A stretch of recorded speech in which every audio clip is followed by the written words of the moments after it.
Welcome back to the Nero MediaHome Deep Dive. In Part 5, we will have a look on the Faces and Places tabs. Faces is a feature which you can turn on here with this button, and then it will go through all of your photos and look for faces in each photo.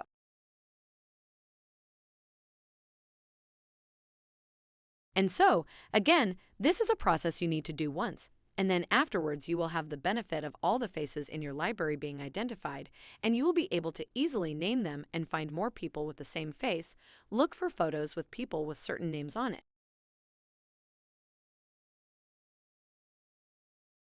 It will make your library more meaningful and more easy to use.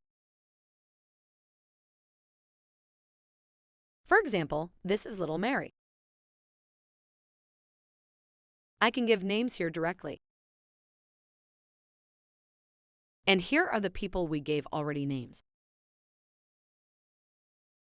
If I go inside, and I can see that the program already has detected 2 pictures of Mary. And we can let the full pictures be displayed here.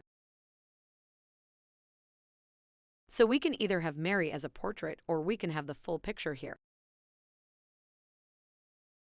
You can do this for all your friends and family. Let's see.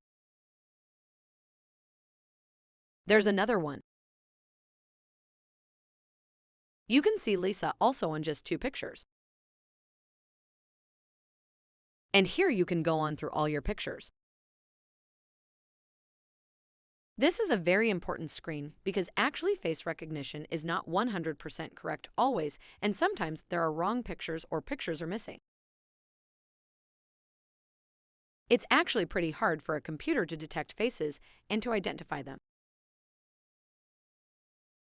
There can be different lighting situations and strange angles. So it can happen that Mary or Lisa are here and they are not recognized, and then you can just simply use drag and drop to add them to the group, and the algorithm will get smarter over time.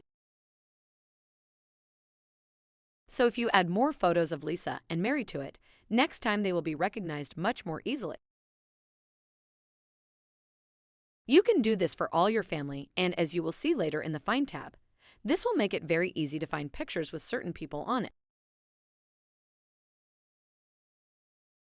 There's also a tab called Places, and it will allow you to show where the photos have been taken. So I have some photos here. They are shot with the iPhone and therefore have geolocation information. I can see that these pictures are actually the airport in Frankfurt, and I can also go to other places, and it will just zoom in and I can see where these photos are taken, for example, in Los Angeles.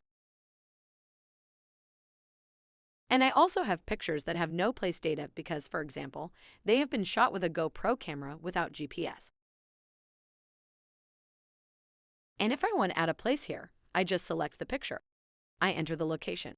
This is the West Lake in Hangzhou in China, and the item will be placed on the map, and it will also have the tag.